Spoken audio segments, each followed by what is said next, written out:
El nacimiento de B8. Capítulo 3. Hay mucha diferencia entre lo que es Rata Blanca, Kamikaze, Bunker y Dr. Jekyll a lo que fue B8. Como hay diferencia entre Black Sabbath y Bon Jovi. Ricardo Iorio, 1987. A fines de la década del 70, la Argentina vivía uno de los peores momentos de su historia reciente. La Plata Dulce y un diferendo limítrofe con Chile eran apenas dos nefastas consecuencias de un gobierno militar que causaba estragos en la economía y en la sociedad argentina. Para nadie es secreto que el autodenominado Proceso de Reorganización Nacional 1976-1983 fue el exponente máximo de la represión. La música tampoco es novedad, es un medio de penetración cultural y al mismo tiempo un terreno más que propicio para la expresión del descontento social. Durante el gobierno militar, la prohibición de artistas de todos los géneros, la lista de escritores censurados, argentinos y extranjeros, el apriete a los músicos y la censura de canciones fueron hechos bastante comunes. En esos momentos difíciles, el rock fue un campo de expresión donde se decía lo que pocos podían o querían, utilizando el efectivo recurso de la metáfora. Cabe aclarar, entonces, que este espacio no fue el único, y que el género tampoco tuvo el papel heroico que algunas personas quisieron atribuirle tiempo después.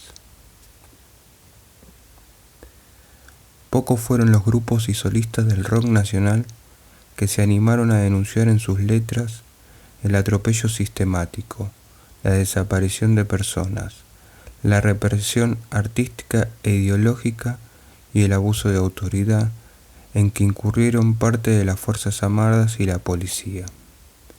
Apenas Serú Girán, León Gieco, Morris, Sui Generis y Pedro y Pablo, entre otros artistas, habrían procurado en los últimos años limpiar metafóricamente un poco la imagen del rock argentino. Pero era evidente que, de cara a una nueva década, al concepto del rock le faltaba más rebeldía, le sobraban experimentos con el jack y la música acústica, y necesitaba sobre todo más denuncia. Estaba difícil la cosa para la juventud y para todos, en general. Los adolescentes de ese entonces vieron restringidas sus salidas nocturnas ante una disposición de estado de sitio que, entre otras cosas, prohibió su permanencia en los locales nocturnos de entretenimiento después de las 10 de la noche. Por otra parte, costaba mucho conseguir buenos discos y en lo que a mantenerse informados se refiere, era muy difícil estar al tanto de las nuevas tendencias. Apenas la revista Pelo y algunos fanzines cubrían esa necesidad. Pese a ello, la recta final de los 70 trajo a la Argentina pequeñas muestras de que en el exterior algo nuevo estaba gestándose en materia de rock. AC/DC, Led Zeppelin, Deep Purple, Aerosmith, Rush, Thin Lizzy, Kiss, Judas Priest y definitivamente Black Sabbath iban transformando lo que antes solo era rock y blues en algo más fuerte y definido, acorde a los tiempos que se vivían. Geográficamente lejos de esa revolución musical, en medio de una realidad social, política y económica que no permitía mucho espacio para evasión, en una casa de caseros, Iorio y su amigo Chofa Moreno absorbieron ese nuevo sonido que provenía principalmente de Inglaterra y decidieron abrirse de comunión humana para formar una banda nueva aún más dura que la anterior, que representara mejor sus sentimientos, sus vivencias y sus gustos personales. No se pusieron límites ni tiempo, creían en ellos mismos y en su audacia. Cuentan que Iorio y Moreno comenzaron a componer temas con títulos tan sugestivos como Inalcanzable, Díganme, Cianuro espumoso, Tarzán el piadoso, Con este ardor y Asqueroso cansancio. Los dos últimos temas serían rebautizados luego como Voy a enloquecer y Muy cansado estoy, respectivamente. El último, en particular, tenía una letra muy sugestiva. Lunes sí nuevamente, en el trabajo estoy. Solo recuerdo momentos de ayer, vivo el bajón de hoy. Para continuar en esta estúpida senda, debo gritar que muy cansado estoy. Recorriendo las calles, solo hallé corrupción, gente apurada que quiere ganar, sembrando solo dolor.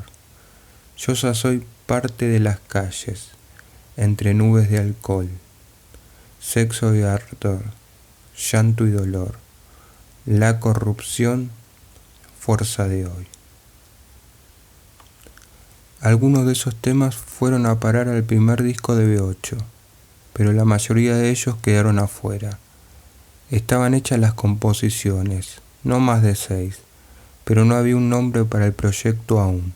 Por lo tanto, cuando decidieron convocar a un baterista a través de un aviso en el semanario Segunda Mano, y se incorporó Gerardo Osenberg, aparecieron 3 alternativas posibles: Hydra, Bloque y RGR, por las iniciales de los nombres de los 3 jóvenes músicos.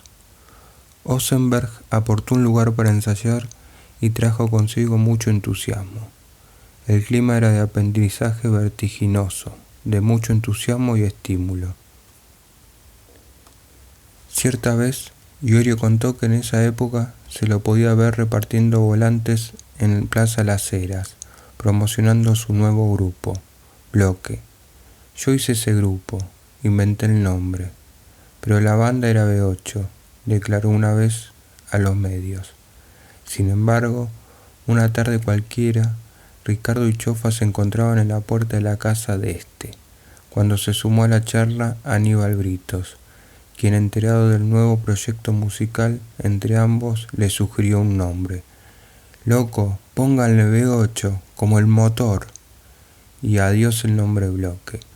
Ricardo de Iorio se entusiasmó de inmediato con la idea del motor de 8 cilindros dispuestos en B. Le sugería velocidad, potencia y peso, y a poner en práctica otra vez sus habilidades con el dibujo.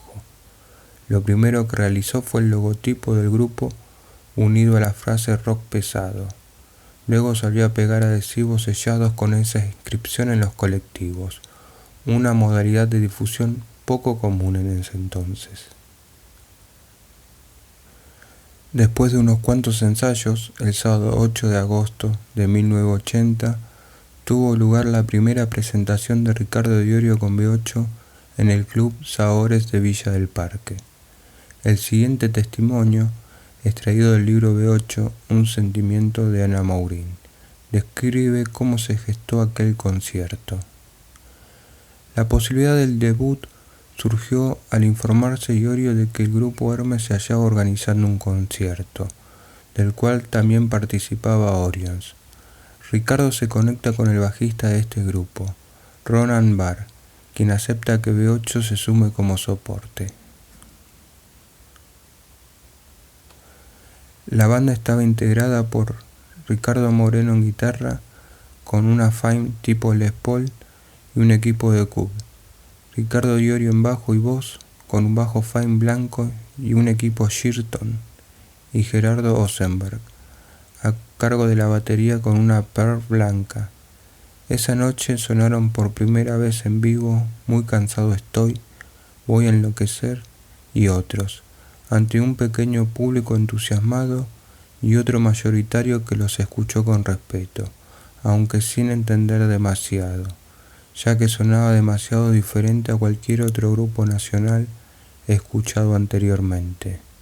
La propuesta era bien pesada, definida por la velocidad de su música y la realidad social que denunciaban sus letras. en un momento en que el jazz rock imperaba en el espectro de la llamada música nacional contemporánea. En aquel entorno, entre permanentes ensayos, la versión trío de B8 realizó esporádicos conciertos en compañía de bandas como Sidecar y Dot Dog Rock. Tocaban en reductos como el Club Pinocho de Urquiza o en la sede del Racing Club en Villa del Parque. Los volantes de promoción eran todos artesanales, por supuesto. Nada de computadoras, Photoshop u otros programas de diseño digital.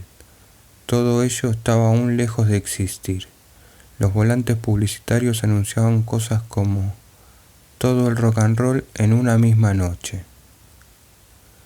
Ricardo Iorio a veces incurre en negaciones cuando debe referirse a algunos músicos que lo acompañaron en sus inicios en la música. Según él, muchos no merecen ser nombrados porque viven del pasado y no llegaron a nada. En cambio, recuerda con gratitud la ayuda que le brindaron los hermanos Adrián y Ronan Barr. Esos chicos me ayudaron muchísimo. Ellos veían que teníamos futuro y apostaron por B8. Cuando yo iba a la Escuela Industrial de Ciudad Jardín, me hice amigo de un rockero que tenía muchos discos. Iba a su casa y pasábamos horas frente al equipo de audio. Ahí conocí a otro muchacho llamado Ricardo L., que era plomo de los Orions. Él era un muchacho más grande que yo, fumaba marihuana. Un día lo encontré en la calle, me llamó y dijo, conseguí para que toquen con Orion en Villa del Parque. Y así fue. Me acuerdo que el día del recital lo encontré al chabón temprano en el baño, porque antes uno iba a los conciertos a las 3 de la tarde aunque tocara a las 2 de la madrugada. Me dio un papelito plateado con unas tuquitas adentro. Toma, loco, de onda, me dijo. Entre las vivencias graciosas de ese entonces, Ricardo recuerda perfectamente el diálogo que mantuvo con Chofa, cuando fue entusiasmado a mostrarle semejante obsequio. Mirá lo que me regaló, chabón, le mostró al guitarrista. Tirás a la mierda, boludo, ¿vos querés que vayamos en cana? Exclamó Moreno. Rajá de acá con eso. Y fue Iorio a devolverle las tucas a su improvisado dealer, a quien encontró cerca del escenario preparando todo para el concierto. Toma, loco, mejor quédatelas vos. En ese momento el muchacho se dio cuenta de que Iorio todavía tenía un largo camino por recorrer en materia de excesos. Con el paso de los años, el rockero se volvería a cruzar con Iorio, pero Iorio ya sería otro.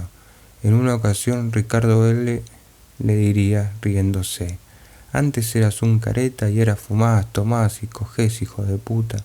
¿Cómo cambiaste, Iorio recuerda con gratitud no solo a los hermanos Barr, sino también a los músicos de Hermes que ayudaron mucho a B8 en sus primeras presentaciones.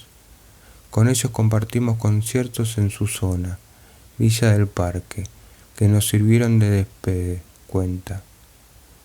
La irreverencia que el bajista ostentaba en ese entonces, saliendo a escena con un gorro de la Policía Federal, con un logo de B8 en el lugar del escudo nacional, producía una imagen graciosa, pero políticamente descarada para la época.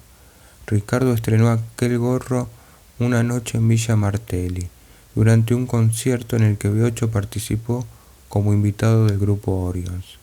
Había obtenido el trofeo a través de un policía retirado, cliente suyo de las papas, que se lo había obsequiado, y haciendo gala entonces de sus malabares artesanales, le aplicó un B8 de metal que le había quitado un Ford Fairlane. Con eso salió a escena, le sacaba todos los B8s a los autos y se los ponía en su campera de cuero, recuerda Marcelo Tommy, si lo habrán corrido a Ricardo por eso. Entretanto, su vida se desarrollaba en medio de sentimientos encontrados, entre impresiones buenas y malas. Entre las buenas vale mencionar que, a menudo los días viernes, Chofa, Ricardo y sus amigos emigraban de Caseros hacia el centro, para ver videos de Black Sabbath en el cine Arte de la calle Corrientes, luego de bancarse otros que, por supuesto, no le interesaban en absoluto. Pero también había escenas mucho más duras, como entrar a un baño en un concierto y sorprender a una persona inyectándose. En ese momento Ricardo tenía 20 años y andaba con las uñas ennegrecidas de tanto cargar bolsas con papas. Eran los gajes del oficio, suele decir. Debía repasar las papas podridas y esa clase de menesteres del rubro frutihortícola. Subía a los colectivos y la gente se alejaba de mí porque olía mal. Mi diversión en ese momento era la música, ni el sexo conocía, admite.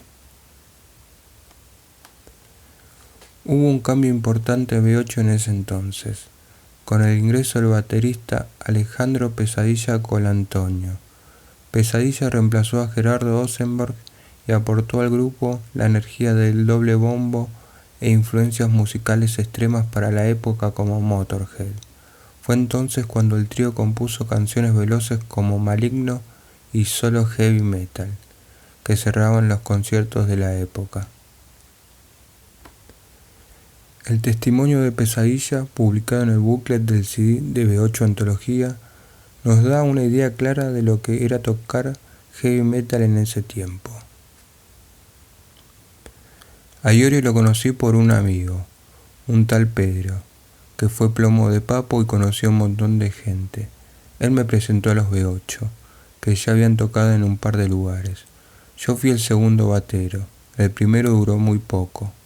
Entré y nos copamos, empezamos a ensayar en la sala de un batero y al tiempo lo volvíamos loco porque ensayábamos al palo.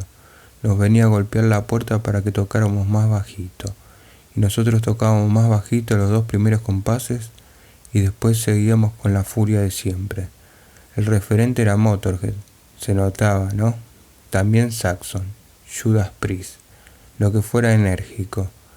Era una época jodida la de los milicos, todo muy nefasto. B8 era una banda contestataria, no sé si heavy metal o qué sé yo.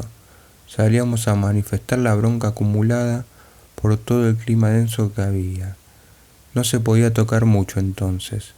Recuerdo que en el auditorio de Buenos Aires, en la calle Florida, estábamos tocando y nos cortaron la luz porque no querían ruido.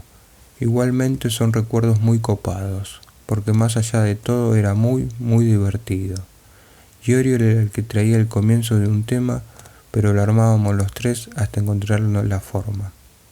En cierto sentido, los 3 teníamos participación, pero una cosa que no me gustaba mucho era que él presentaba a la banda como mi baterista, mi guitarrista, algo medio ególatra.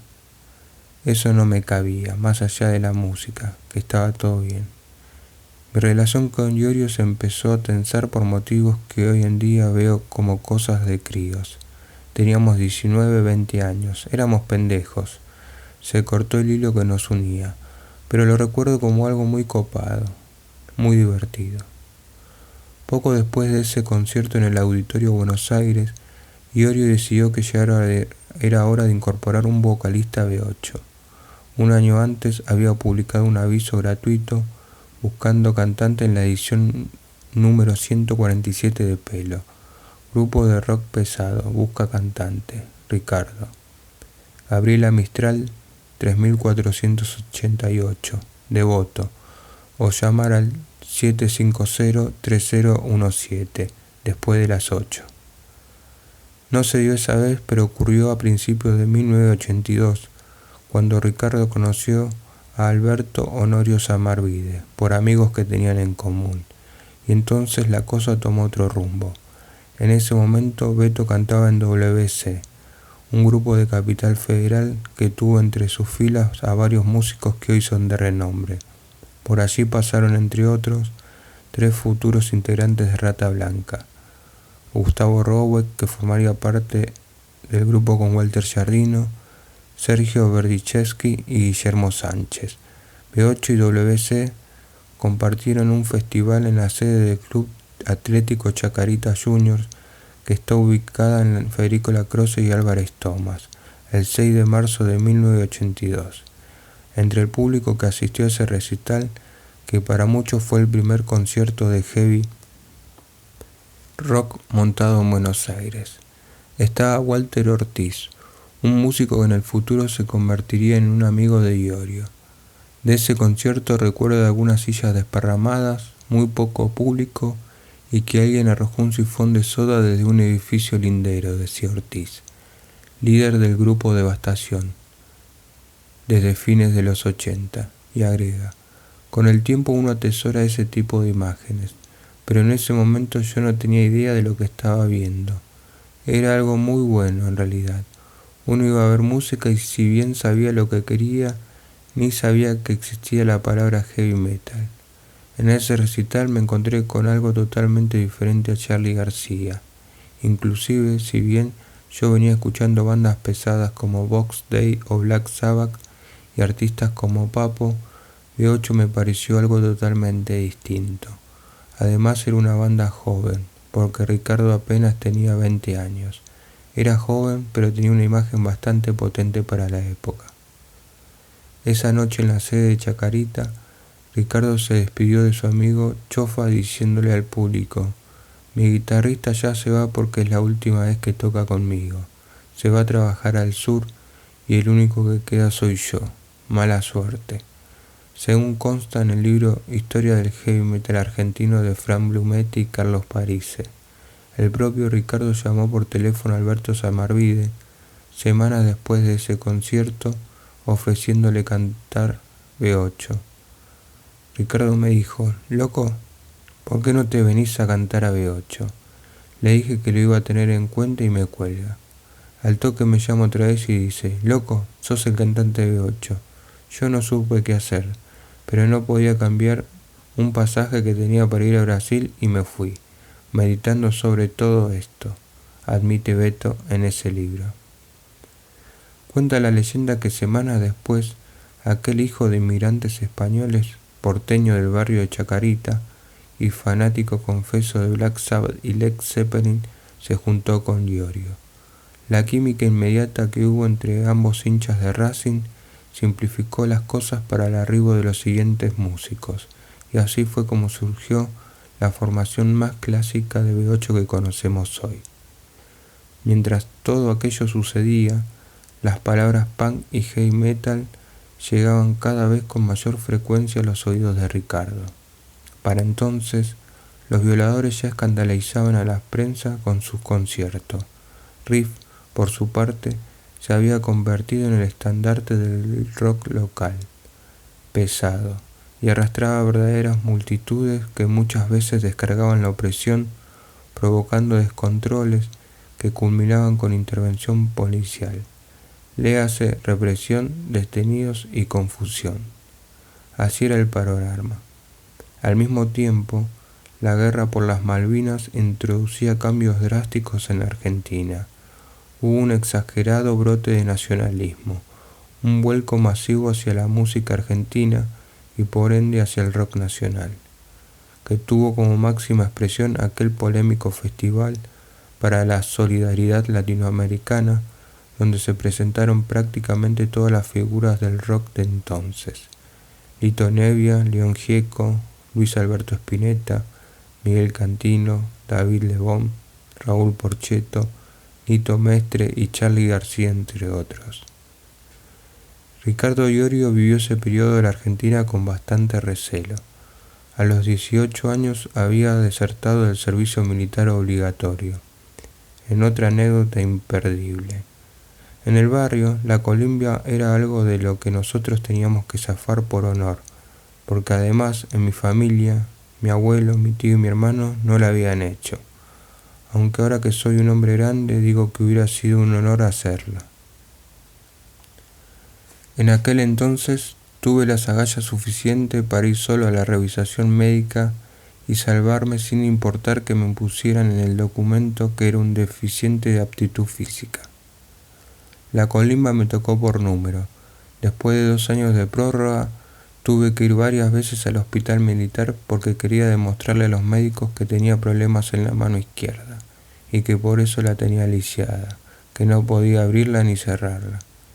Y si eso no funcionaba, entonces iba a ir con una camisa jipona de bámbula diciendo que no iba a disparar un arma, o si no me comía un jabón federal para que me hicieran un lavaje de estómago.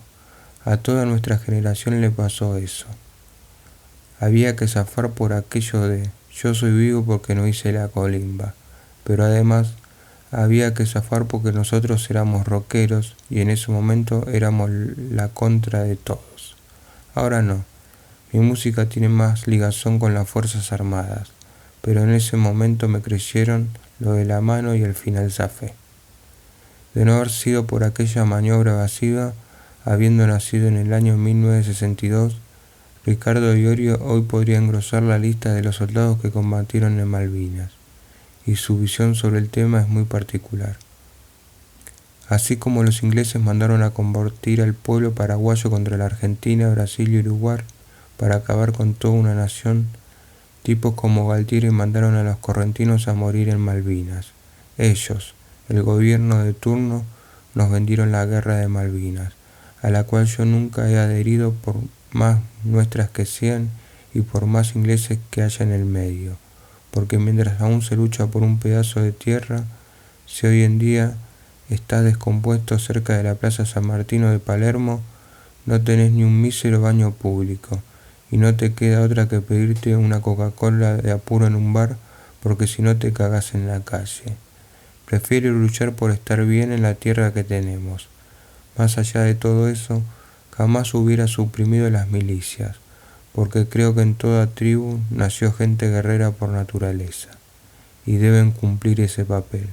Pero quiero militares que estén para la nación, que nos defiendan, no que nos dominen, declaró en 1996 para el libro inédito Bichos Raros.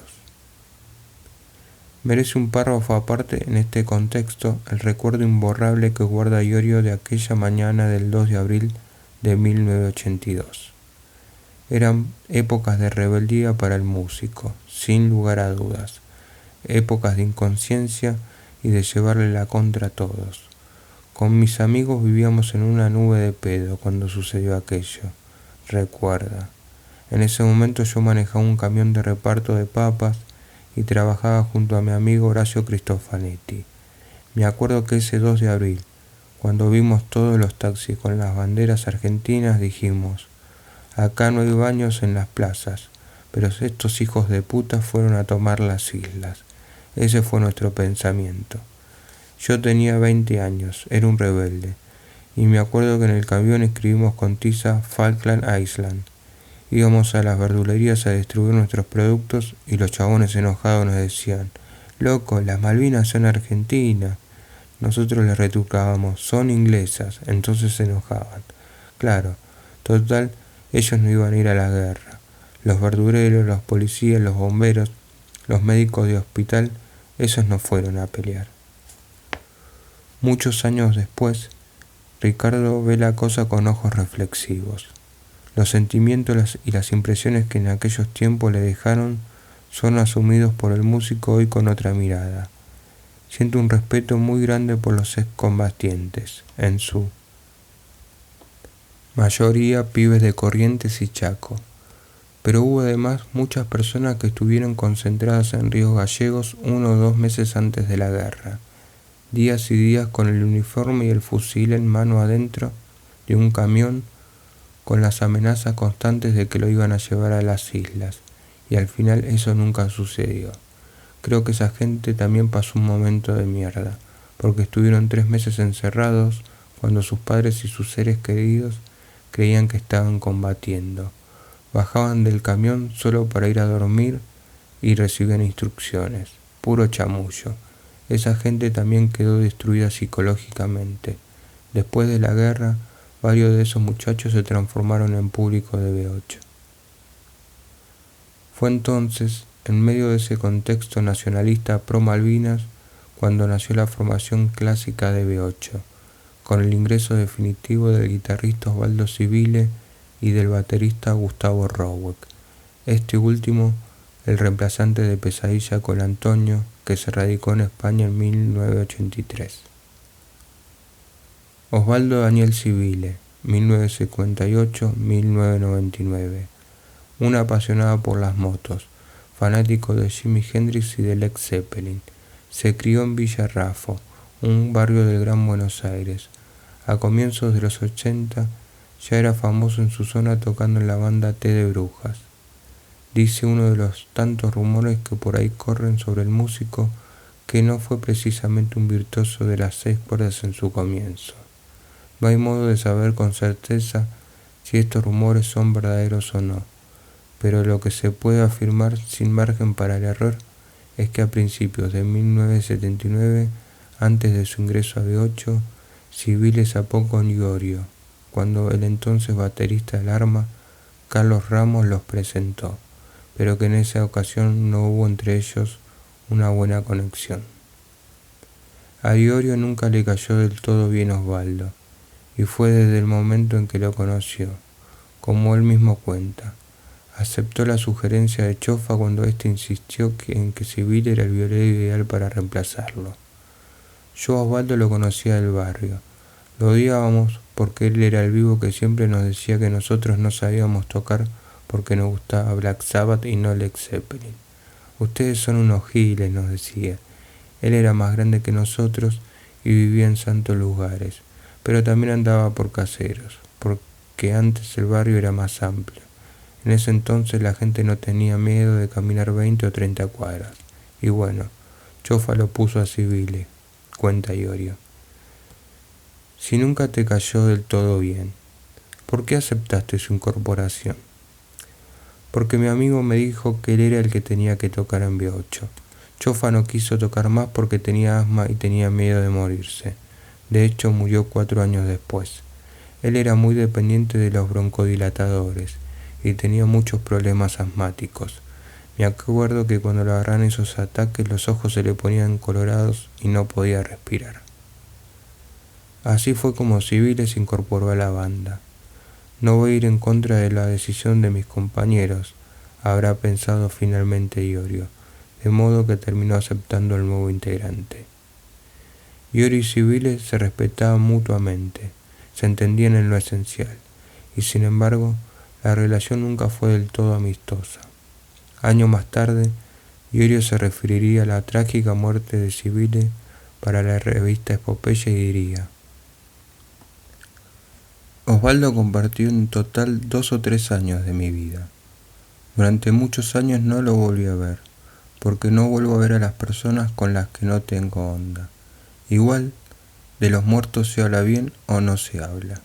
Yo lamento profundamente lo de Osvaldo por su familia, aunque a él hacía como 15 años que no lo veía, por no quererlo ver, por supuesto, ni él a mí. Lo lamento más que nada por sus viejos, que son personas sumamente evolucionadas y buena gente, que le dieron todo el amor y lo aguantaron. Yo vi y supe cosas, y Papo también, cosas de Osvaldo que no eran precisamente gratas para su familia, y sin embargo se la bancaron igual, tanto su hermano como su hermanita, personas alucinantes igual que su papá y su mamá. Lo siento mucho por ellos, que la providencia lo tenga a Civile en la santa gloria. Gustavo Roweck es otro ex B8, que lleva puesta la camiseta de Racing desde la cuna. Segundo hijo de 4 hermanos varones, uno fallecido. Antes de aterrizar en B8, Roweck pasó por 2 bandas under, Surmenage y WC, y describe así la ocasión en que conoció a Iorio. Lo conocí personalmente 3 días antes del concierto en la sede de Chacarita, en la casa de Pelusa Sufloni, preparando todo para ese recital. Me acuerdo que hubo una zapada así, y alguien tocó los acordes de un tema de Black Sabbath. Creo que fue Iron Man. Entonces yo seguí el ritmo del tema con la batería. Lo que ocurrió entonces fue que Ricardo vino corriendo y se enloqueció, porque no era moneda corriente que alguien tocara temas de Black Sabbath en ese momento. Al toque Ricardo agarró el bajo y nos pusimos a zafar. De hecho, ese día terminé con él en una pizzería en Rossetti y Federico de la Croce tomando moscato, comiendo pizza y charlando sobre música. Durante ese mítico concierto en la sede de Chacarita, del que fue parte con WC, Roweck se dedicó a observar atentamente aquella versión trío de B8 y quedó bastante impresionado, Por lo tanto, no dudó un instante cuando Beto Salmavida y Osvaldo Civile le insistieron luego con la idea de unirse a B8.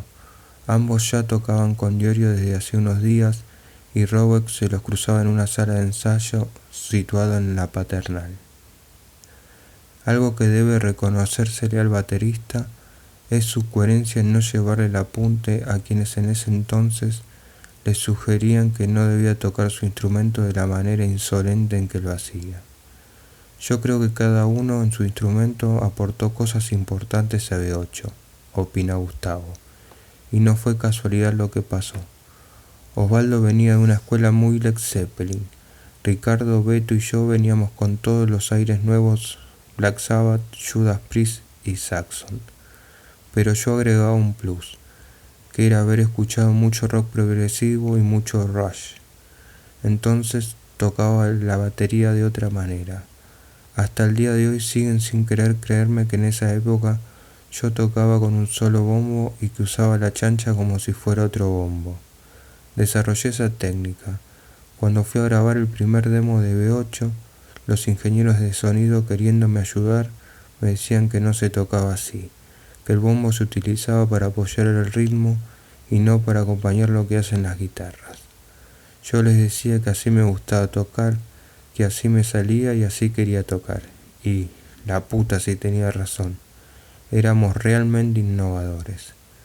El 2 de julio del 1982, Ricardo tocó por primera vez en vivo con sus nuevos compañeros en Harrod Gat and Chaves de Belgrano, en un festival en el que también participó Dr. Rock, un grupo donde él colaboraba como asistente.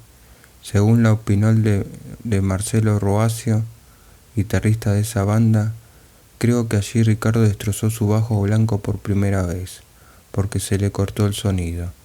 Roberto Pettinato siempre dice que si uno se acuerda bien de lo que hizo en los 80, entonces es que no hizo nada. Recuerdo pantallazos de haber visto aquel primer show y de pensar que B8 era una banda muchísimo más dura de la que éramos nosotros, que habíamos organizado el show. Hasta diría que tenían una actitud casi punk. Recuerdo que era la época del resurgimiento del rock nacional, con gente como Piero, Lerner, Gieco, Cantilo, Los Abuelos de la Nada, y lo más parecido a eso que había en la época era la escena metálica, The Riff. En ese tiempo, Ricardo y el primer manager que tuvo B8, Pedro Leonchev, y concurrían cada tanto los fines de semana a Plaza Italia.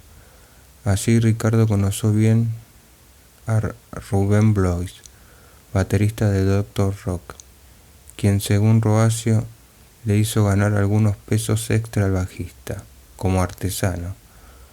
Lo conocí a Ricardo a principios de los 80 porque nuestro baterista de aquel entonces, Rubén Blois, luego percusionista de Botafogo y la Versuit, tenía con su esposo un puesto de artesanías en esa plaza. Vendían muñequitos hechos en papel maché. Como la cosa andaba bien, Blois empleaba varias personas para la fabricación de los muñequitos, y una de ellas resultó ser Ricardo Iorio. Dice Iorio respecto de sus habilidades como artesano: en ese momento el tipo me dio una gran mano. Yo no quería seguir laburando con la papa, quería estar en el rock, y me relacioné con él. A un amigo y a mí, Blois nos ponía a hacer unos muñequitos de papel maché, pero duramos una semana. Nos tuvo que echar porque éramos demasiado bravos. Bravos en el sentido de que no podíamos estar 9 horas en su casa con su familia y sus hijos porque era un desván de lo nuestro. Mi amigo y yo éramos muy heavy metal, muy pesados. Siempre escuchábamos música dura, y Blois tenía una onda más tranquila. Blois también era el dueño de una sala de ensayo ubicada en su casa de Villa Pueyrredón. Un día albergó a la primitiva formación de B8 como trío en su sala, y de esta manera el grupo culminó un largo peregrinaje por Caseros, donde eran echados de las casas en las que ensayaban. Cuenta Roacio, en esa época, en la sala de ensayo se gestó una parte de B8. Cuando conocí a Ricardo todavía estaba Chofa en la guitarra, y al tiempo se produjo el cambio por Civile. Ricardo siempre reconoció haber sido plomo de Dr. Rock, ya que compartíamos la misma sala de ensayo y los equipos. Ricardo cuenta que pasó de ser empleado de Blois y de tocar en su sala de ensayo a ser plomo de Dr. Rock. Íbamos a los ensayos y les daba una mano en los conciertos, recuerda. Otra persona que tuvo una participación importante en los inicios de B8, según afirma Iorio, es justamente Pedro Leontjev, un joven disjockey de estilo frontal y desinteresado que acompañó al grupo durante sus primeros pasos y financió su primer demo, grabación esta que sería clave para los cambios que se avecinaban. Leontjev era un propietario de un local en el barrio de Chacarita donde se proyectaban videos, y tenía una hermana que trabajaba como programadora en LS10, Radio del Plata. A través de este contacto el grupo logró acceder a la difusión en la emisora, en el programa 9 PM, conducido entonces por Lalo Mir y Elisa Bernassi. Allí sonó por primera vez el demo de Destrucción, en una radio importante de Buenos Aires. Pedro fue un buen muchacho, jamás se quedó con nada nuestro. Él pagó ese demo, invirtió en el grupo y no se quedó con un peso. Personas como él apoyaron nuestro talento. Incluso nos prestó su casa en Florida para poder ensayar, afirma Iorio. La relación de Ricardo Iorio con el punk merece un párrafo aparte. En épocas en que la comunión entre punks y metaleros no era del todo bien vista, Ricardo comenzó a sentir simpatía por ellos. Los descubrió en aquellos domingos juveniles en Plaza Las Heras, intercambiando discos, y desde entonces los defendió. Ya en B8 quiso compartir recitales con grupos punk, porque veía que su filosofía de vida y sus ideales estaban más cerca de ellos que de los rockeros fanáticos de los Rolling Stones o de Led Zeppelin. Esa fue la razón por la que B8 pudo relacionarse perfectamente con los punk, escuchar y ser escuchados por ellos. El deseo de Iorio se hizo realidad el 17 de septiembre de 1982, cuando B8 dio un concierto en la Sociedad Italiana de Morón con Nexus, Muerte Civil y Antitodo como bandas invitadas. Esta última agrupación del polaco Selasek, futuro bajista de Los Violadores y amigo personal de Iorio. A ese concierto asistieron muchos punk, entre ellos Piltrafa y Harry B. Me partieron la cabeza, recuerda Piltrafa, cuyo nombre verdadero es Enrique Chalar, y que debe ser uno de los rockeros que más veces estuvo encerrado en comisarías. En ese tiempo a mí me empezaron a hablar de B8, y yo no sabía qué era B8, pero me decían que era un grupo tipo Motorhead. Entonces pensé, esto vale la pena verlo, me parece interesante. En ese tiempo no recuerdo bien cuál fue la revista que nos cubrió un show. La cuestión es que nos hicieron una nota y en la foto que la acompañó se veían muchos punk y en medio a unos melenudos. Después me enteré de que esos melenudos eran los integrantes de B8. Al poco tiempo nosotros quisimos retribuir el gesto yendo a ver ese show de B8 en Morón y me mataron. Ahí tuve mi primer contacto con Ricardo. Che, Ricardo, es muy bueno lo de ustedes, le dijo Piltrafa a Iorio aquella vez. Lo de Violadores también.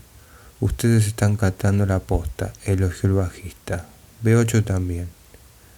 Ricardo Iorio afirma en El nacimiento del punk en Argentina y la historia de los Violadores, el libro de Esteban Cabana, que meses antes de ese encuentro, el 10 de julio de 1982, había asistido por primera vez a un concierto de los Violadores en el Teatro Gran Corrientes.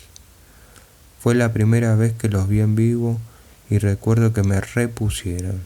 Fuimos con el polaco Selasek. Antes había escuchado por ahí lo que se decía de ellos, y esto me motivó para asistir a una de sus presentaciones. Fue fantástico entrar a ese lugar, en tu ciudad muerta, y ver ese descontrol impresionante. Yo me juntaba mucho con los punks porque me daba cuenta de que había una gran movida que se estaba gestando, y los Violadores eran el emblema principal. Tiempo después, cuando los Violadores trabaron amistad con Ricardo y el resto de B8, Ambos grupos compartieron salas de ensayos y algún concierto. En ese mismo libro Ioria cuenta: fui varias veces a la casa de Pil y allí conocí a su madre. Siempre me resultó un gran tipo, una persona simpática, lo mismo que los demás. Yo los defendía porque acá siempre hubo una cultura conservadora al estilo Rolling Stone. Entonces parecía que si eras punk o heavy eras un idiota. Definitivamente, B8 y los Violadores juntos fueron una auténtica respuesta en contra del hippismo argentino de la época. Veamos cómo se refiere Iorio hoy a su relación con Piltrafa. Los Violadores y el punk. Tenía muy buena onda con Pil. La última vez que lo vi fue en un festival organizado en Córdoba. Me parece que a él le dio un poquito de miedo verme, porque soy un loco. Pero lo quiero mucho a él y al resto de los Violadores. Harry B., el primer guitarrista del grupo, hasta el día de hoy viene a mis conciertos. Incluso tenemos amigos en común. Pienso que B8 tuvo mucho que ver con los Violadores. Yo conocí la música punk gracias a ellos, que me hablaron del movimiento cuando todavía era un pibe. Por su parte, Piltrafa, que tiene un gran respeto por Iorio desde hace tiempo, cuenta: con Ricardo hemos pasado fiestas de fin de año juntos, nos emborrachamos y nos hemos cagado de la risa muchas veces. Intercambiábamos música de Motorhead, Iron Maiden, Sex Pistols, The Clash. Nuestra amistad se hizo más fuerte cuando B8 y los Violadores comenzamos a frecuentarnos en la casa del loco Shirton, donde ensayábamos juntos y nos escuchábamos unos a otros. Recuerdo que una vez estuvimos a punto de compartir un show en Tapiales, pero se rompieron los dos fletes que quisimos utilizar esa noche y no pudimos tocar. Fue una noche terrible. En esos años que Ricardo pasó con B8, su vida dio un giro importante.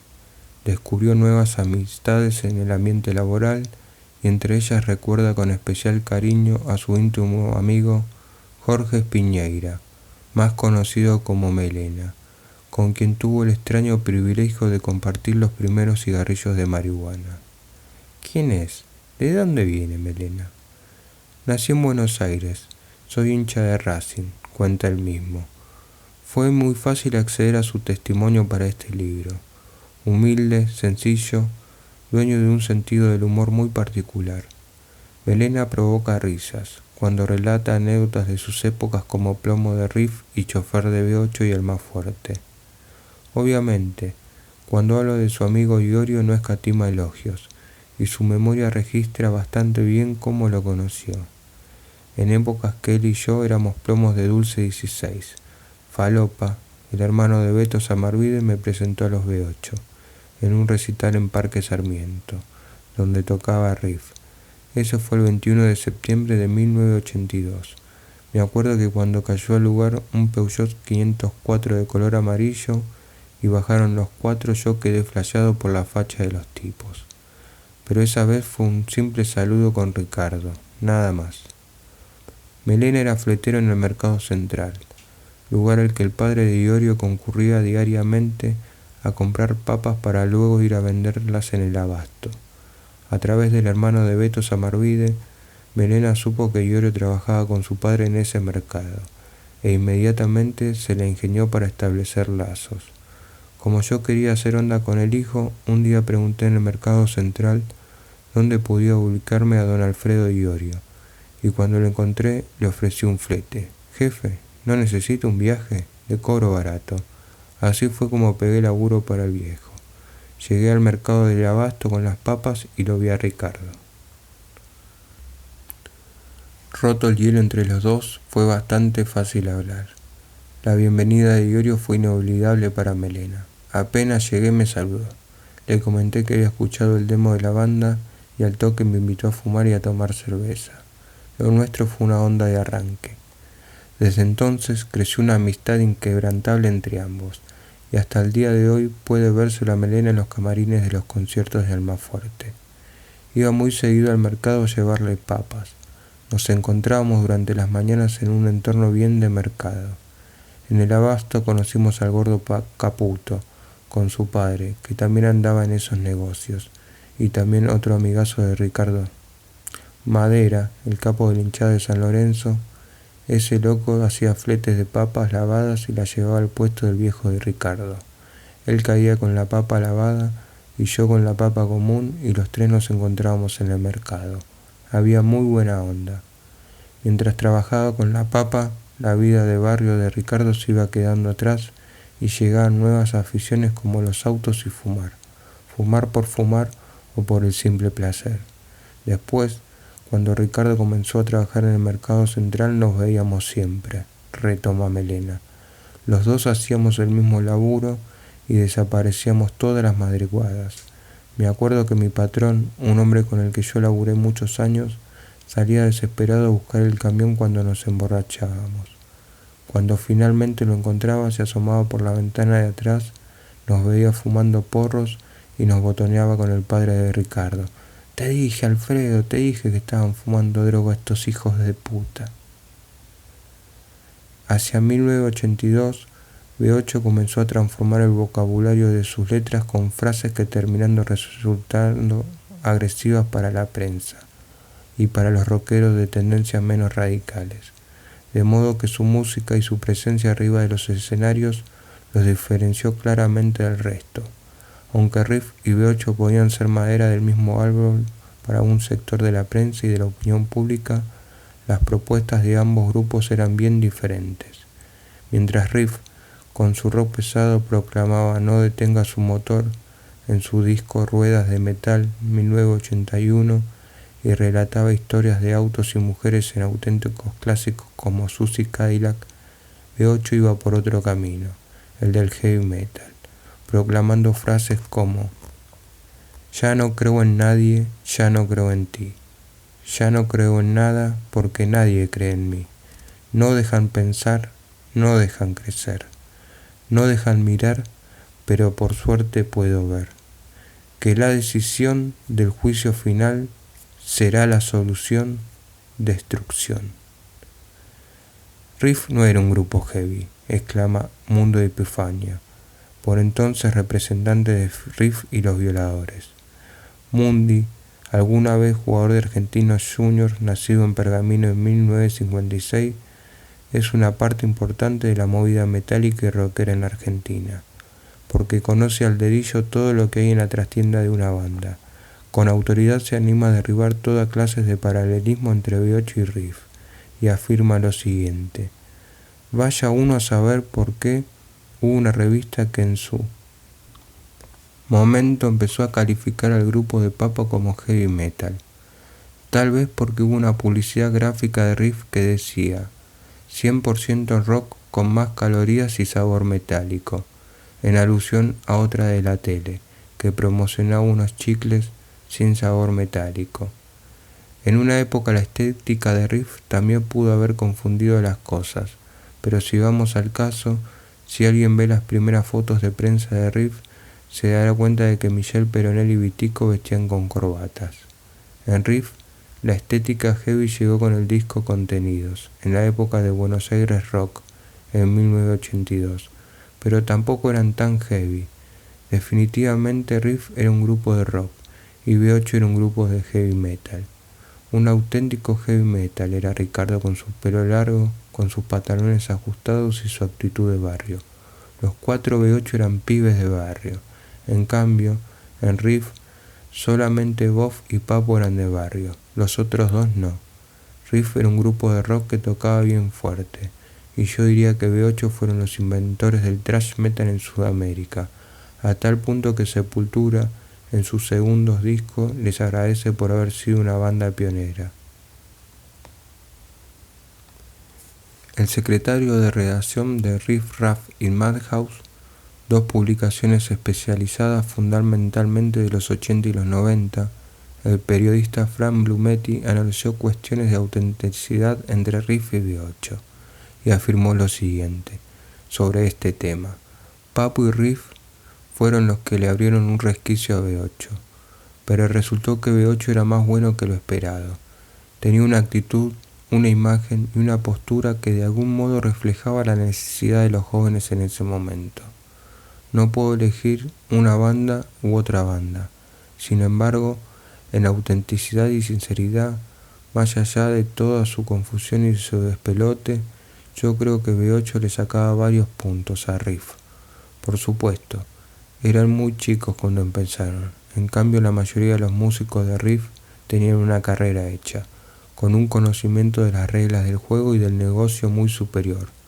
B8 iba, atropellaba y se le salía. Era mucho más sincero y auténtico en ese momento, más allá de los errores y de las fallas.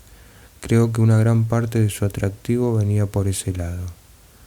Ricardo Iorio no es amigo de las comparaciones. Como admirador de Papo, simplemente reconoce que gracias a Riff y a su entorno conoció ciertas reglas del negocio del espectáculo. Riff fue un grupo terrible, en esto no titubea Iorio, y más para los pibes de ese momento, porque en el año 80 el rock pesado era mal visto, sobre todo porque estaba Papo a la cabeza. Recuerdo que una vez Muni Epifanio nos invitó a tocar junto a Riff y Los Violadores en un festival que se organizó en San Miguel, y ese concierto fue terrible, porque la gente no estaba preparada para esa clase de show. El público del rock venía de escuchar solistas como Luis Alberto Spinetta, Nito Mestre y a grupos como Box Day, y de golpe apareció Riff como un baluarte poderosísimo de expresión.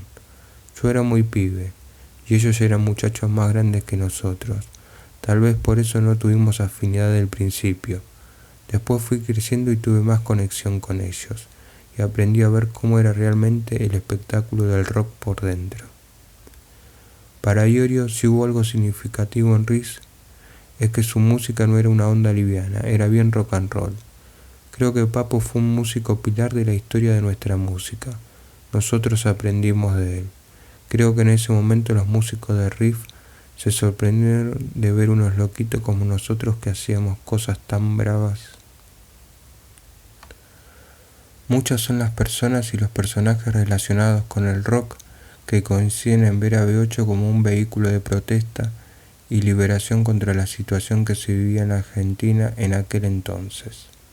En 1982, los músicos y los pocos seguidores que comprendían su mensaje estaban aislados o eran perseguidos por su apariencia. El grupo y su gente se movían en los márgenes del ambiente, con la libertad limitada que les permitía un nefasto gobierno militar en agonía.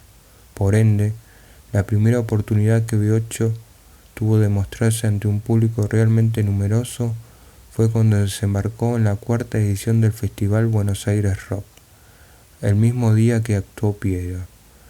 Cuentan quienes formaron parte de la historia que Iorio Samarvide, Rowick y Civile llegaron al festival gracias a las gestiones de Pedro Leontiev y la astucia de Norberto Napolitano, quien ya había trabado amistad con el grupo y representaría un papel importante en su destino. Por insistencia de Papo, Muni Epifanio presionó a los organizadores del concierto para que B8 se presentara sí o sí y apareciera en la película. ¿Cuál fue el resultado? El siguiente. Basta ya de signos de la paz. Basta ya de cargar con el morral. Si estás cansado de llorar, este es el momento de gritar. Que estás vacío de liberación y estás muy lleno de represión. Que el presente te es infeliz. Hoy tu mente hippie ha de morir. Nunca hasta entonces se habían escuchado decir frases como esta ante un público mayoritariamente pacifista, que pasó de la curiosidad a la indignación en un segundo. Súmese a ello un sonido en contra, naranjazos, insultos y peleas con los organizadores del concierto, para redondear una presentación que terminó en incomprensión y escándalo. La revista Pelo fue terminante y publicó su crítica un mes después. Todo el circo de los chicos malos y la archiconocida y perimida rotura a golpes de la guitarra, fuera de época. Pese a todo, la aparición del grupo en Buenos Aires Rock fue un importante hito para B8 en ese entonces. Hubo algo que a Ricardo Iorio no le causó ninguna gracia esa vez: tocar de día. Por ese motivo su visión actual sobre la presentación de B8 en el festival es bastante sarcástica. Me acuerdo de cosas muy lindas. Era un día muy caluroso y nos dimos cuenta de que nos mandaban al muere. Un grupo de heavy metal tocando de día a las 3 de la tarde. Pero bueno, hoy me acuerdo del desprecio de los hipones, de los Sandra Mianovich y de los Piero. Ese rechazo fue un orgullo para nosotros, porque me hubiera sentido muy mal si el público del Piero me aplaudía. Dejaba la música si me pasaba eso. Creo que eso de tener bien claro los ideales, y así habla hoy en día el metalero que aquel 7 de noviembre de 1982 gritó desde el escenario: "Los hippies que se mueran", antes de que sonara el tema Parcas Sangrientas y el público de Piero le diera la espalda. La escena ya se sabe cómo terminó. Dijo aquella frase porque había unos hipones que nos tiraban cosas, porque no sé quién del grupo se había cogido a una minita de ellos y había pálidas por eso, explica Iorio a su manera. Entonces la gente reacciona en masa y más aún a las 3 de la tarde. Si había 15 personas de esa bandita de pibes diciéndonos: "Hijos de puta, los vamos a matar", era lógico que todos los demás hicieran lo mismo después. Bien, ahora la pregunta podría ser: ¿por qué tanto reniego contra los hippies? ¿A qué se debía el rechazo? A la hora de las respuestas encontramos dos diferentes, pero perfectamente coincidentes. Nuestro reniego era contra el hippismo que transó haciendo ese pacto de Malvinas, porque el rock o la música nacional acá no tenía lugar y después la utilizaron como propaganda política haciendo ese recital de la solidaridad.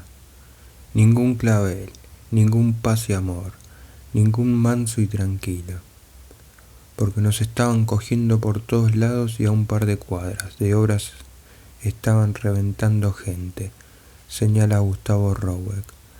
Ricardo Iorio en cambio dice: muchos de los que nos dieron la espalda esa vez en Buenos Aires Rock eran los que callaban la represión. Para nosotros los hippies eran tipos y minitas de morral, de símbolos de la paz y de la vida fácil que escuchaban a Piero. Estábamos podridos de toda esa gente, y nuestro reniego era contra ellos, no contra los hippies norteamericanos de Woodstock. Ricardo, en términos de actitud, ¿qué cambió desde la época de Buenos Aires Rock? El fundamento principal, que es querer hacer música y vivir para ella mostrándome como músico, no cambió. Cambiaron las situaciones porque hoy en día tengo una familia y otro tipo de responsabilidades que se suman a lo que es la vida. Pero repito, el fundamento principal por el que nos dan un espacio o una entrevista no cambió. Tengo las mismas ganas de tocar y de querer mostrarme en público que entonces, las ganas de ir a todos lados mostrando lo que uno quiere, que no es nada más ni nada menos que una música de locos, que no se baila ni habla de amoríos. Eso no cambió. De todo lo que sucedió en la vida de Iorio por aquellos días de Buenos Aires Rock, una de las cosas que más pesa en su memoria es el momento en que los 4 músicos fueron detenidos sin motivos aparentes, el 30 de octubre de 1982, en la puerta de un hotel céntrico durante la fiesta de presentación del festival. Dadas las circunstancias, no es de extrañar que el cantautor haga hoy declaraciones con sabor a resentimiento, reviviendo las anécdotas de esa parte de su pasado. Creo que nos hicieron eso a propósito, por eso le teníamos bronca a la gente que organizaba el evento. Me acuerdo que apenas llegamos al lugar cayó la policía y nos preguntaron: ¿ustedes son B8? Sí. Bueno, tienen que acompañarnos. Tuvimos que pasar toda la madrugada dentro de una comisaría. Creo que ese tipo de cosas también nos hicieron más fuertes, porque imagínate, vos estás empezando con la música y le decís a tu viejo: voy a ir a la presentación de un festival, y él te contesta: no te olvides que mañana hay que ir a laburar. Después no vas a trabajar y encima llamás a tu casa diciendo que estás detenido en una comisaría. ¿Qué van a pensar tus viejos? Que la culpa la tienen el rock y la droga. El paquete publicitario que acompañó la presentación de B8 en Buenos Aires Rock incluyó una aparición en televisión, en el programa Rock R.A., y una nota gráfica en Pelo, número 171, septiembre de 1982, bajo el título Motor en Ablande. Iorio se desplegó a gusto en esa nota y se manifestó sobre la propuesta de B8. Nuestro grupo es puramente energético, pero también queremos dar un mensaje que esclarezca un poco la cosa. No nos van a poner de profetas, pero tampoco podemos dejar de hablar un poco de lo que nos pasa. A nosotros nos suceden las mismas cosas que a cualquier tipo y sabemos cómo se siente, manifestó. Y luego habló también de las expectativas que tenía en ese momento. Algunos músicos escucharon lo que hacemos y les pareció muy bueno. Uno de ellos es Papo. Somos amigos del Carpo y él nos está dando una mano. Él sabe que somos un auténtico grupo de metal pesado, incluso más duros que el suyo, y eso le gusta. En estos días terminamos la grabación de una cinta de demostración con varios de los mejores temas de nuestra producción. Con eso pensamos arreglar la tranza para grabar. Iorio recuerda aquella entrevista hasta el día de hoy porque fue la primera que lo instaló en los medios. Yo era de los muchachos que iba a la estación de Caseros a comprar números atrasados de Pelo en una librería. Valían monedas las revistas viejas, pero esas monedas nos costaban mucho, porque cuando uno es adolescente todo cuesta el doble. Que mis padres me vieran en esa revista fue un orgullo, dice, y recuerda lo que fue mostrárselas. Papá, mamá, ¿se acuerdan que esta es la revista que yo compraba? Sí, miren, salí yo. Otro momento triste que recuerda a Iorio especialmente es cuando los músicos y su manager, Pedro, fueron a presenciar el estreno de la película de Buenos Aires Rock.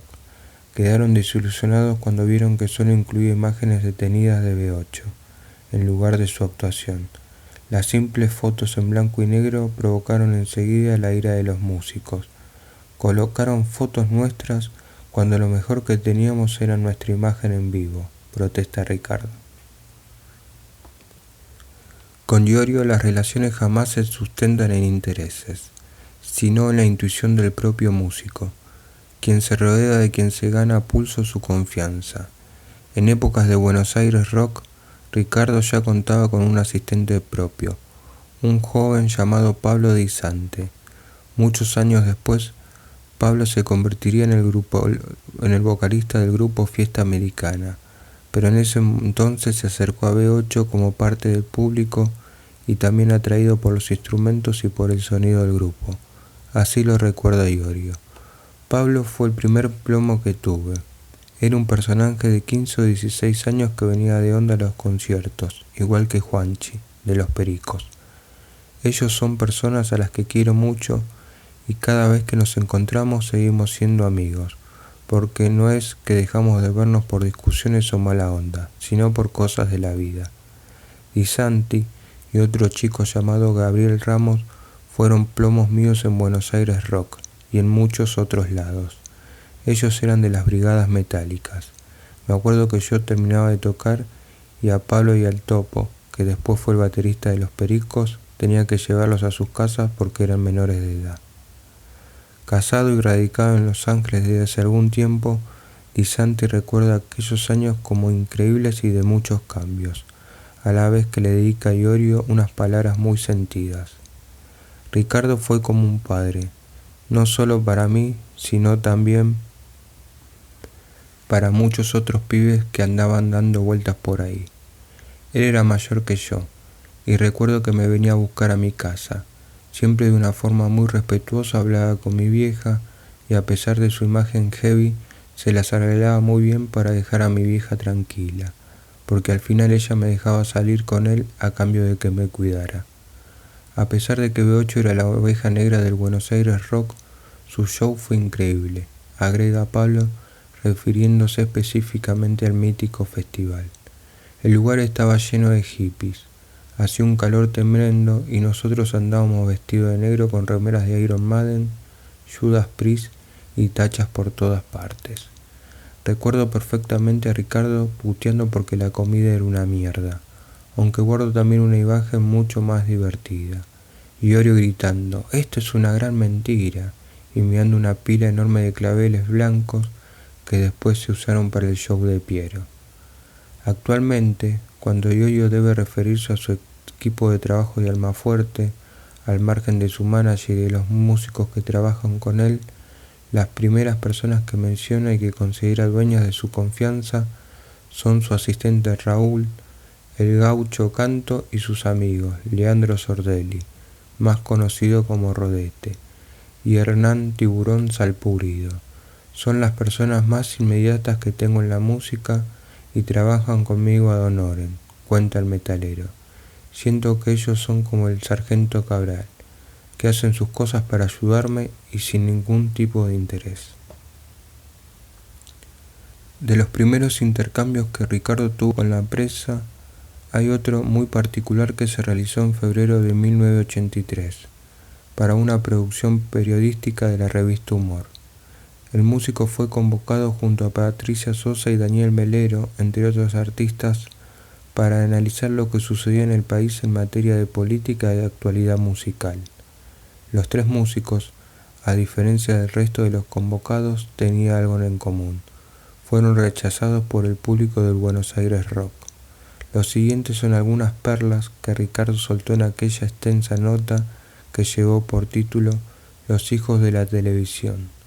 Sobre gustos y heavy metal opinó: hay música para todos los gustos. Si querés acordarte de cuando tu abuela te llevaba a la plaza o de cuando tu mamá te contaba un cuento, entonces podés escuchar a Nisto Mestre.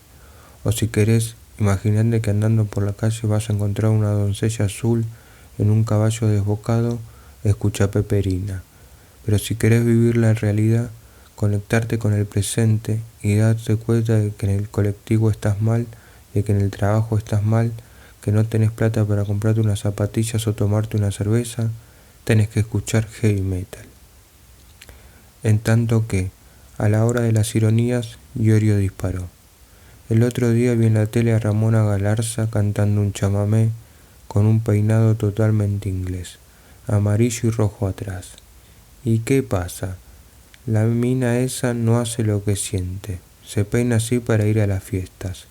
En realidad tendría que ir con trenzas a cantar. Son esos los que después hablan de soberanía, saber administrar un partido, saber cuidar una plaza. Eso es soberanía primero que nada. No ir a buscar unas islas allá mandándonos a nosotros. No, los que estamos desubicados no somos nosotros. ¿Cómo me va a venir la Galarza a hablar de soberanía con un peinado re punk? Poco después de aquella entrevista, Ricardo y sus compañeros dieron lo mejor de sí en el primer disco de B8, Luchando por el Metal, grabado en 70 horas entre marzo y abril del 83 en los estudios Edipo.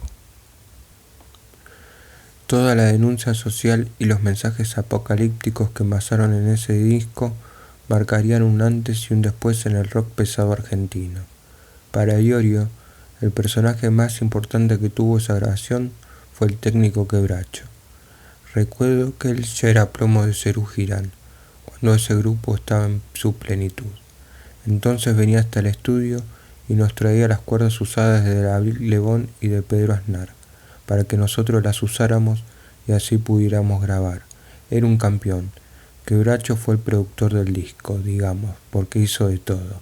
Hasta nos afinaba, y sin ningún interés, porque no se quedó con ningún lucro. Él veía esa energía que teníamos y seguramente pensó que debía darnos una mano porque sabía que íbamos a llegar. Ni siquiera quiso que coloquemos su foto en la contratapa, como finalmente lo hicimos. Carlos Quebracho Rodríguez, asistente técnico de figuras tan grandes del rock argentino como Charly García, desembarcó en la producción del disco invitado por los hermanos de Beto Samarvide. En ese tiempo, compositivamente, Ricardo era el generador de las ideas, tal como lo reconoce Gustavo Roweck. Sin lugar a dudas, eso era así. No obstante, también había bastante aporte del resto. Torturador, por ejemplo, era un tema de Osvaldo Civile. Quien le preste atención a la letra se dará cuenta de que hay una parte donde se habla de una parrilla, madre del dentista, y la parrilla un triste principiante. La parrilla era un elemento que los milicos utilizaban para torturar.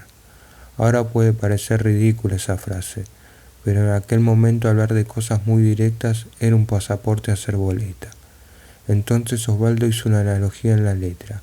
Parece que estuviera hablando de un dentista, pero en realidad hablaba de los milicos. Y luego añade, siempre digo lo mismo, B8 vivió en una sana inconsciencia, ni tanto como lo que se dice ahora ni tampoco. Justamente por nuestra sana inconsciencia nunca supimos lo cerca que estuvimos de ser boletas. Las veces que ingresamos a las comisarías por averiguación de antecedentes, las veces que no pudimos terminar show. Muchos temas de ese disco lo armamos en la casa de nuestro sonidista, el Loco Boogie, donde practicábamos y vivíamos. El Loco Boogie, dice Ricardo, sonríe y se agarra la cabeza cuando lo recuerda. Noberto Galvano, ese es su verdadero nombre. Entra en escena, según palabras de Iorio, como un benefactor importante de B8 en sus comienzos. Fue el primer sonidista permanente del grupo, nacido en 1946, de perfil bajo y sencillo al hablar. Boogie es dueño de una agitada historia rockera. Fue operador de sonido y amigo de Papo, y precisamente a través del Carpo fue que los integrantes de B8 dieron con él. Las anécdotas señalan que con el transcurso del tiempo, el vínculo entre Boogie y los jóvenes músicos fue tan fuerte que no solo les permitió ensayar en la terraza de su casa, sino que además más adelante les permitiría trabajar como asistentes cuando debió instalar sistemas de sonido en eventos y congregaciones evangelistas. Inicialmente, según relata Boogie, la cosa fue así. Un día vino Pau y me dijo, conozco un grupo que me mata, B8 se llama, qué bueno, lo podemos llevar como soportes de riff, le sugerí. Y así aparecieron los pibes. Yo tenía una habitación muy linda arriba de mi casa que Beto y el enano Rowek prepararon para ensayar. Después vinieron los Violadores, Papo y unos cuantos más, pero había ceros entre ellos. Yo armaba equipos de sonido en la parte de mi casa abajo, y los B8 ensayaban arriba. Escuchaba todo, hasta la creación de los temas. También conocido como el Loco Shirton, Galvano continuó ofreciendo detalles. Los pibes prácticamente vivían en mi casa. A veces volvía tarde de hacer un sonido y estaban ahí. Ricardo fue el músico a quien más afecto le tomé, porque de los cuatro era el que más hablaba conmigo.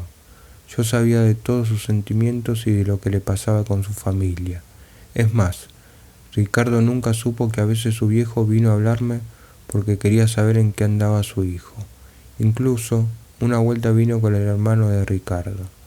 Don Alfredo venía a casa cuando Ricardo no estaba.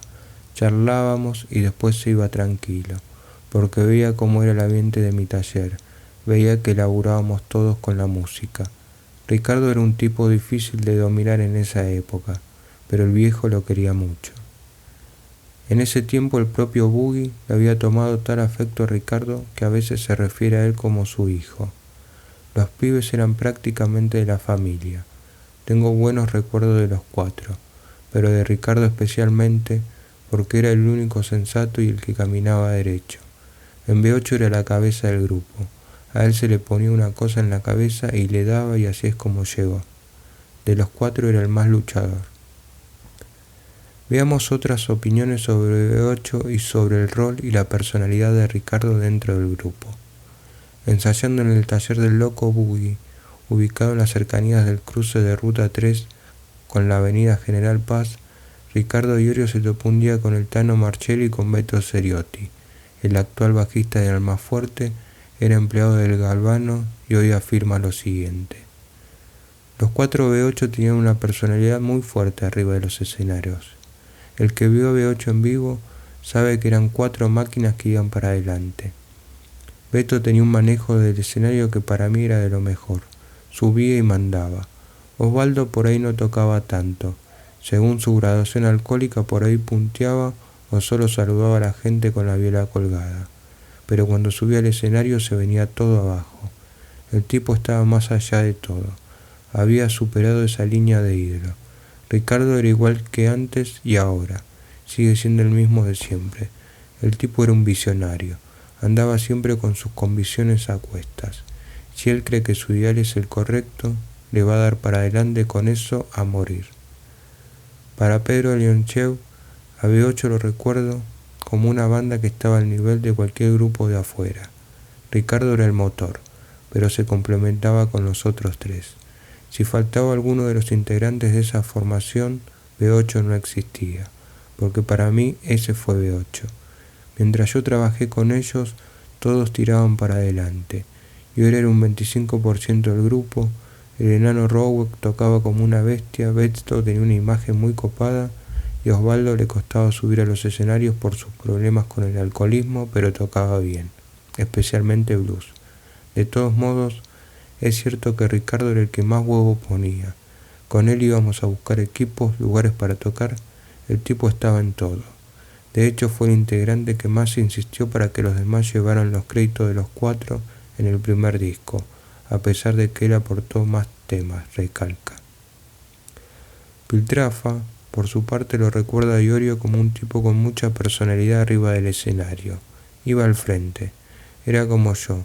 Beto era el frontman de la banda, pero Ricardo no se quedaba atrás porque, además, él también cantaba. Era un tipo avasallante, y cuando algunas personalidades tan fuertes como él, Luca Prodan y yo nos encontrábamos, manteníamos buena charla, porque éramos parte de un rock que ya no existe más. Era un rock muy interesante el que hacíamos. Dice Mundi Epifanio: Ricardo y los B8 eran el común denominador de los chicos de la época de los militares. Era gente de barrio, que no tenía conocimiento de la situación por una cuestión natural de que el negocio de la música no se aprende en la universidad o en el colegio. Entre ellos reinaba el descontrol y el delirio absoluto. No le daban ni 5 de pelota a nada, llegaban tarde a todos lados, hacían todo al revés. Por eso siempre digo que B8 era un grupo punk. No en cuanto a estética, sino más bien en cuanto a la actitud y a su forma de vida.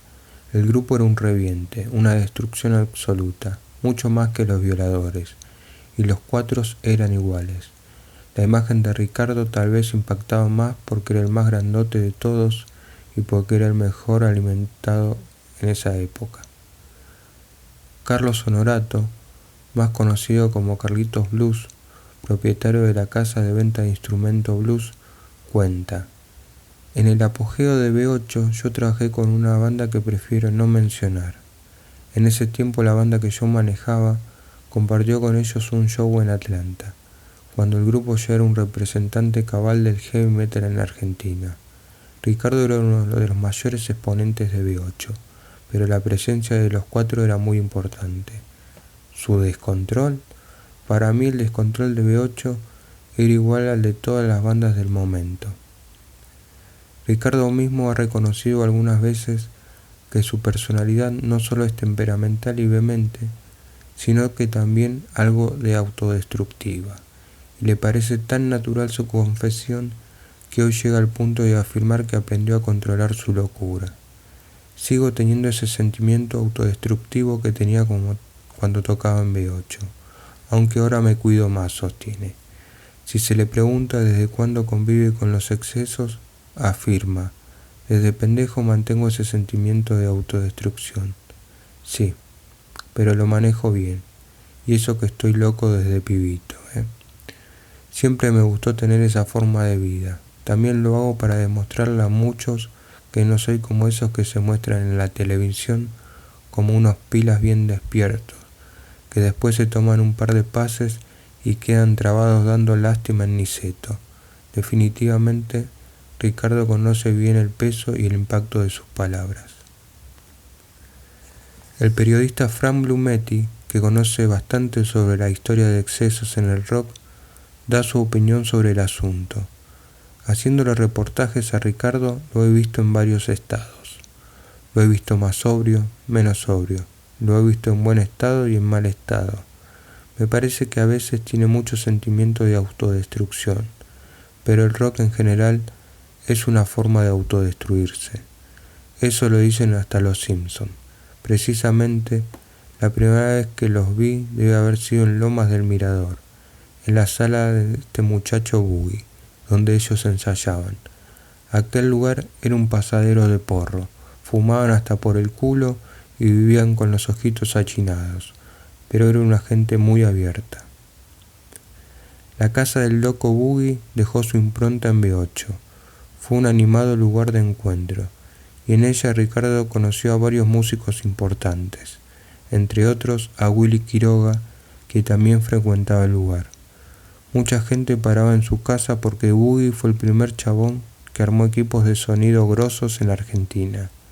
La mayoría de los grandes sonidistas aprendieron de él, cuenta Iorio.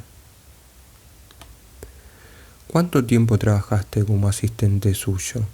Como 2 años. Yo trabajaba en la parte más rústica del taller. Me gustaba forrar bafles. También lo acompañaba a hacer algunos sonidos. ¿Pagar? Nunca nos pagó. Como era el sonidista de B8, entonces trabajábamos para él. Pero estaba todo bien, porque para mí ese trabajo era más diversión que otra cosa. No tenía muchas más responsabilidades en ese momento de mi vida, y me daba cuenta que siendo plomo estaba más cerca de la música que siendo público. El punto flujo de Galvano era, según palabras del propio Iorio, la impuntualidad y el cuelgue. Era muy colgado el loco. Siempre llegábamos tarde a todos lados con él, dice. Galvano, por su parte, afirma: lo que pasa es que era una época muy loca la mía, y la de ellos también. B8 era un despelote, cómo encaraba el laburo. Pero la verdad es que todas las cosas que puedo decir de ellos son buenas. Las cosas feas ya se me fueron de la cabeza. En ese tiempo, a Iorio no le gustaba que le dieran muchas instrucciones ni que le dijeran lo que debía hacer. Igual que ahora, era irascible, era pura rebeldía. En una época en que andar con morrales era moda, Ricardo formó parte de una barra de muchachos bravos, al menos de apariencia. Sus amigos vestían de jeans, cuero y tachas como él, para llevarle la contra a todo el mundo. Así se destacaban del resto. Y andaban todos de acá para allá, recorriendo Capital y algunas zonas de la provincia de Buenos Aires: Olivos, Campo de Mayo, Mar Chiquita, Punta Indio. El negro Chicharrón, Beto Samarvide, el polaco Celasek, Gabriel Ramos, el mariscal Octavio, Eduardito, Orejón, Pedro Leoncheu, Jekyll II, Marcelo Fisore y varios amigos que Iorio no volvió a ver compartían con él salidas, recitales y recorridas por las zonas de Chacarita y Avenida Gaona en busca de diversión. Yo al polaco lo estimo, lo quiero, dice Iorio refiriéndose al ex bajista de Los Violadores. No solo íbamos a los recitales, sino que también compartíamos fiestas. A veces me llevaba a la casa de sus abuelos, que era una gente muy cristiana de la alta sociedad polaca. Tenían un criadero de conejos en la zona de Pilar y hasta allá íbamos. Me acuerdo que el abuelo del polaco nos servía vino porto con huevo, que nos ponía re locos, y entonces después le matábamos los conejos y las gallinas. Un desastre le hacíamos, pero así nos divertíamos. Hace mucho tiempo que no lo veo, pero no importa, porque el día que nos reencontremos, sé que seguiremos siendo los mismos adolescentes que éramos cuando teníamos 17 o 18 años. Y si de relatos de salidas con amigos se habla, el siguiente no es menos divertido.